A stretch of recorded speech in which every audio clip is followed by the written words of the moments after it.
Hello everyone, this is Smriti and welcome back to my channel. So in today's video, we'll be covering our concepts from basic economics.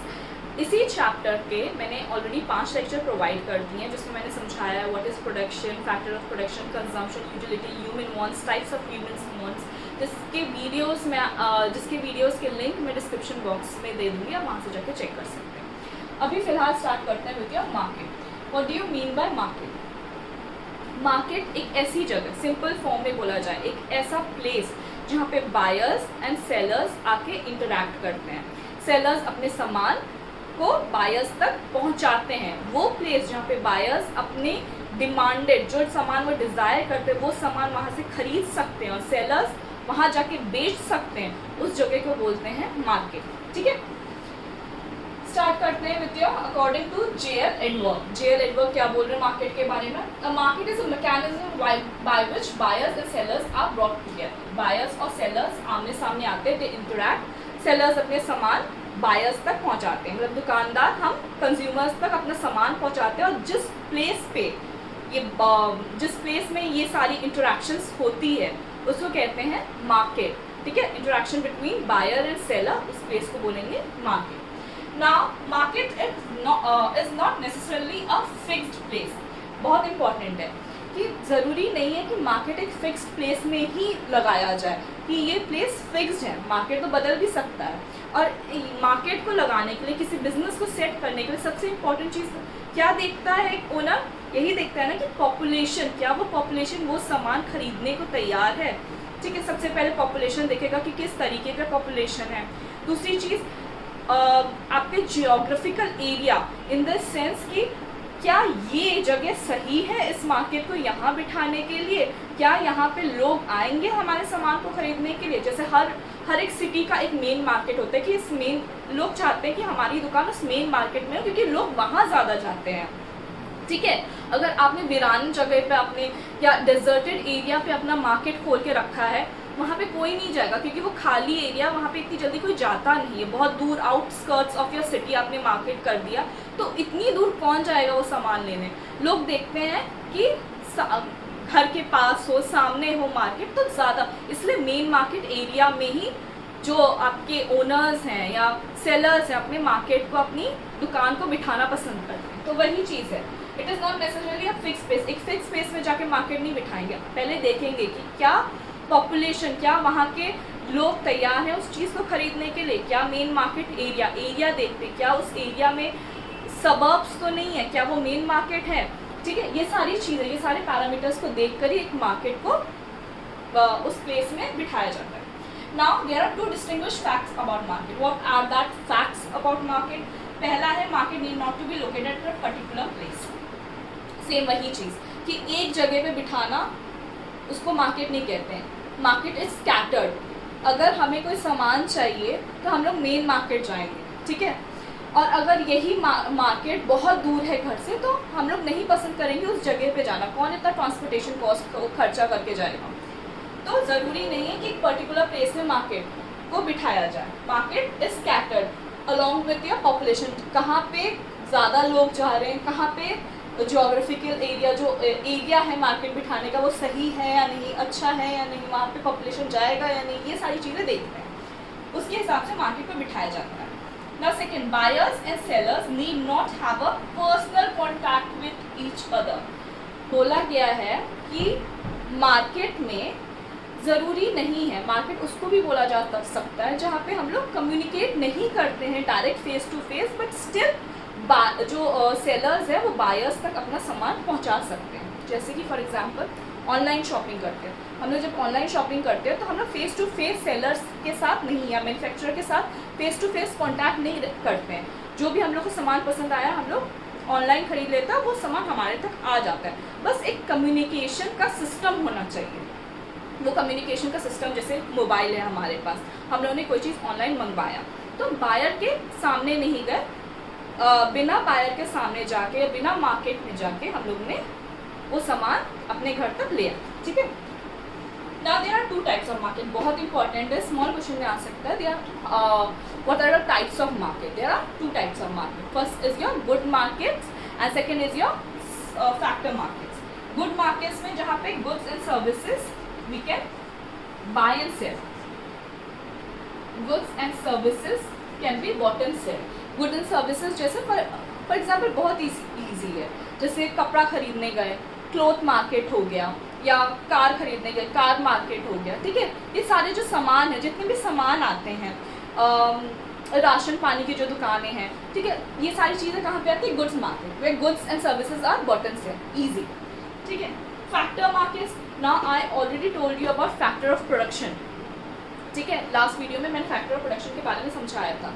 तो factor markets जहाँ पे factor services can be bought and sell. Factor services जैसे कि आपके labour के services हो गए.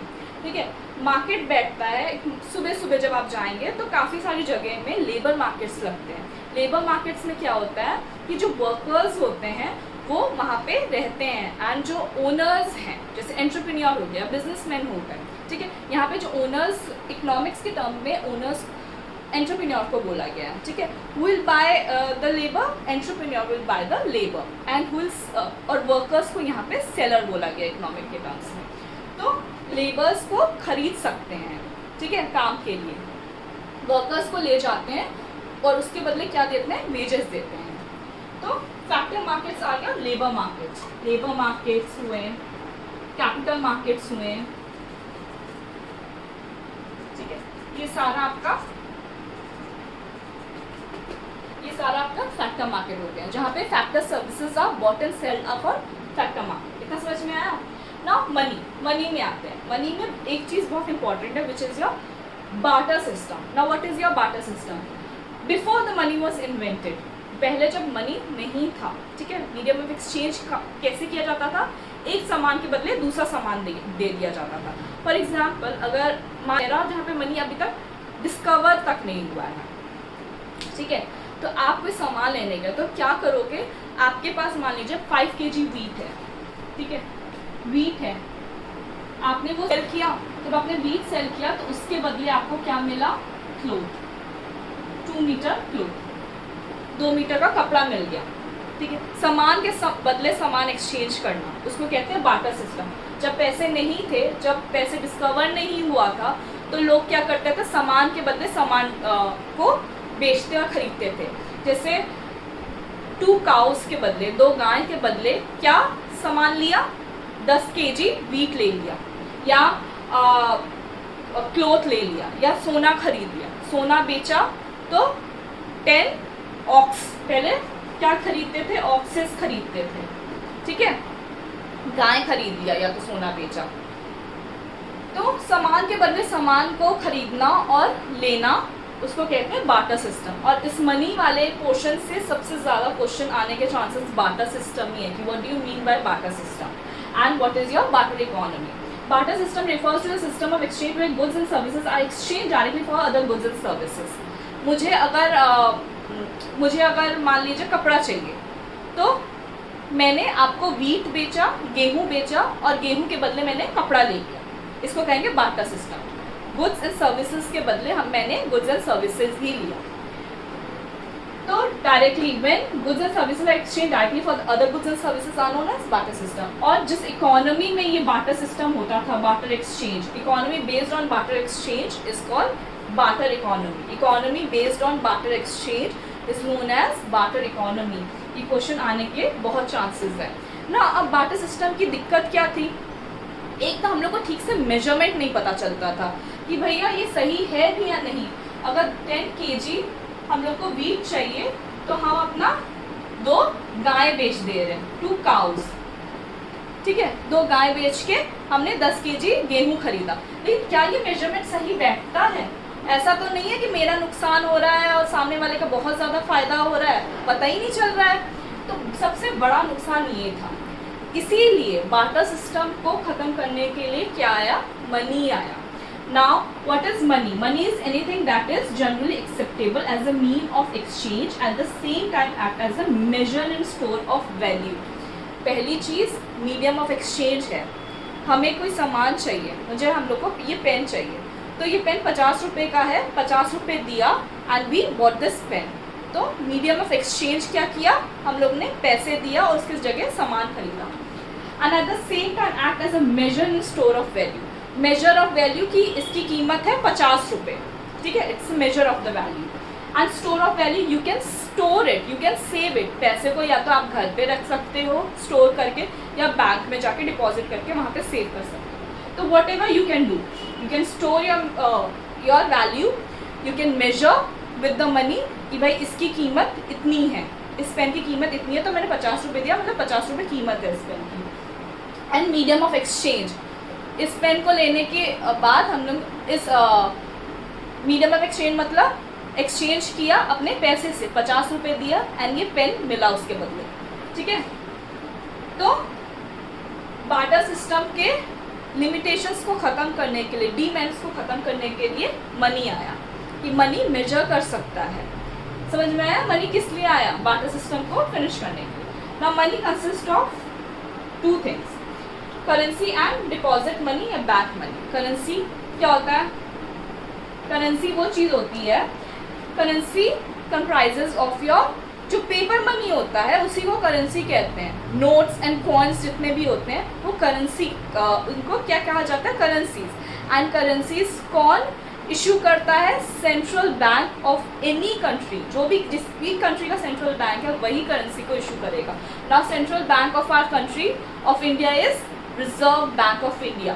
तो sole right to issue any denomination of notes, किसी भी नंबर ऑफ नोट्स को, किसी भी वैल्यू ऑफ नोट्स को जो इशू करता है वो कौन करता है? RBI, reserve Bank of India. And नीचे किसका साइन रहता है हर नोट में? गवर्नर ऑफ आरबीआई का साइन रहता है। नाउ जस्ट वन थिंग, यहाँ पे एक्सेप्शन केस है, जो 1 रुपीज़ नोट है वो आरबीआई इशू नहीं करता है, वो कौन करता है? फाइनेंस मिनिस्टर करता है। एंड 1 रुपीज़ के नोट में जो साइन रहता है वो फाइनेंस सेक्रेटरी का रहता है, ठीक है, आरबीआई के गवर्नर का नहीं रहता। बाकी सारे note except for 1 rupees note, बाकी सारे नोट्स एंड कॉइन्स कौन इशू करता है? किसके पास सोल राइट है?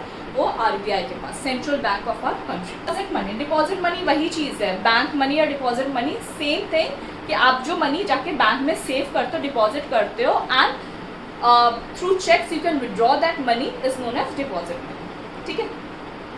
समझ में आया ये चीज़? इनकम से, इनकम क्या होता है? सिंपल वे में बोला जाए, इनकम मतलब 1 महीने की जो आपको सैलरी मिलती है। इंडिया में 1 महीने का दिया जाता है, बाहर फॉरेन कंट्रीज में वीकली सैलरी दी जाती है, तो उसको इनकम कहते हैं। जो आप मेहनत करते हो, जो आप physical and mental skills provide करते हो अपना, ठीक है, जो भी आपको मॉनेटरी फॉर्म में रिवॉर्ड मिलता है, वो रिवॉर्ड को कहेंगे क्या? इनकम। जैसे मान लीजिए, पहले तो ये डेफिनेशन देखते हैं। इनकम का डेफिनेशन है, income can be defined as flow of goods and services, goods and services जा रहे हैं, or flow of money accruing to an individual or the people in an economy over some specified time. Specified क्योंकि income India में यहाँ पे monthly मिल रहा है, तो इसलिए स्पेसिफाइड टाइम, एवरी डे का ऐड हो रहा है कि आपने हर दिन का, अगर आपको हर दिन मिला, जैसे लेबर को दिहाड़ी मिलती है एवरी डे, तो वो उनका इनकम हुआ कि हर दिन का उनको 200 to 500 मिल रहा है। बट जब आप किसी बड़े कंपनी में काम कर रहे हो, या नॉर्मली जो गवर्नमेंट ऑफिस में काम होता है, वो जो इनकम प्रोवाइड करते हैं वो कितने का करते हैं? Specified time will be your 1 month salary. तो वो जो मॉनेटरी फॉर्म में आपको मिल रहा है, एक इंडिविजुअल अपने पास ले रहा है after providing their services, after providing their mental and physical skill, वो जो मॉनेटरी फॉर्म में रिवॉर्ड मिला है उसको कहेंगे इनकम। 1 महीने का, जैसे मान लीजिए for 1 month somebody is getting 50,000, तो वो 50,000 रुपये जो 1 महीने में मिला, that will be his income, ठीक है ना। Income is express in money का, वही चीज़ है, मॉनेटरी फॉर्म में जो आपको रिवॉर्ड मिला महीने भर का, that will be your income. Now selling factors and services receives money income. जब एक हाउस होल्ड, नाउ यहाँ पे देखिए, household are we the individual, हम consumers, we the individual are household. जब हम लोग अपने फैक्टर सर्विसेज भेजते हैं फर्म को, now factor services are in the form of your factor of production. क्या क्या होते हैं? लैंड, लेबर, कैपिटल, एंटरप्रेन्योर, ठीक है।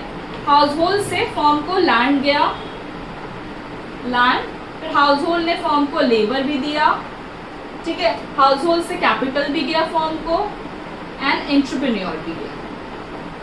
एंटरप्रेन्योर। तो अभी यही चीजें, ठीक है, हम लोग ने फैक्टर सर्विसेज प्रोवाइड किया, हाउस होल्ड ने फैक्टर सर्विसेज प्रोवाइड किया, तो इसी सर्विस की जगह फर्म क्या देगा, रेम्यूनरेशन।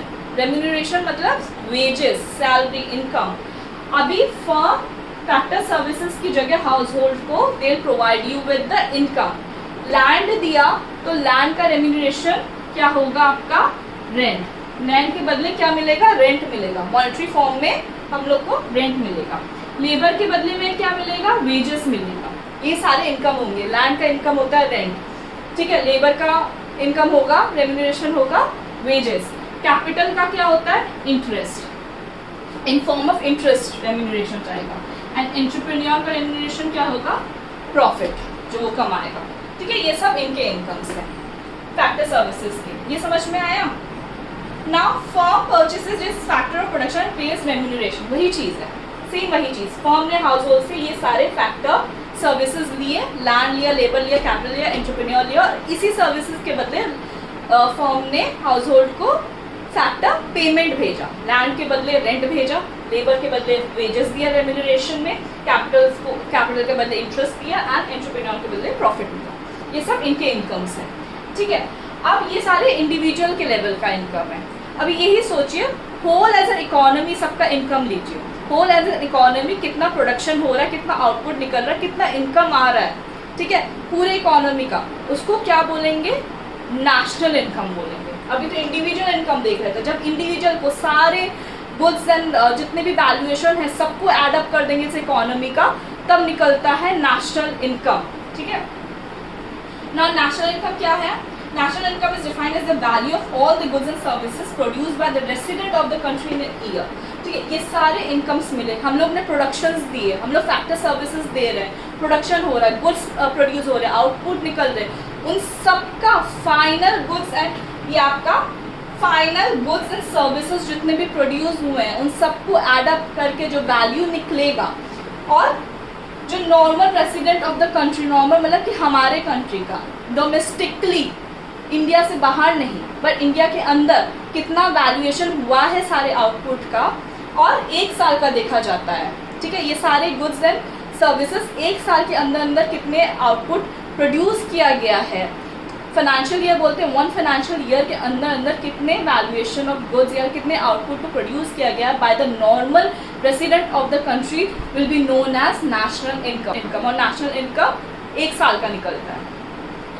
समझ में आया, इनकम किस लिए निकालते हैं। और नेशनल इनकम से हम लोग क्या देखते हैं, एक कंट्री का ग्रोथ देखते हैं कि एक कंट्री कितनी ग्रो कर रही है। वो कहाँ से पता चलती है, हम लोग को जीडीपी निकालने के बाद, नेशनल इनकम निकालने के बाद पता चलता है कि कौन सी कंट्री कितनी ग्रोथ प्रोसेस में है। इसीलिए नेशनल इनकम इंपॉर्टेंट है, इसीलिए इनकम इंपॉर्टेंट है। इनकम से पता चलता है नेशनल इनकम, और नेशनल इनकम से पता चलता है एक इकोनॉमी का ग्रोथ का लेवल।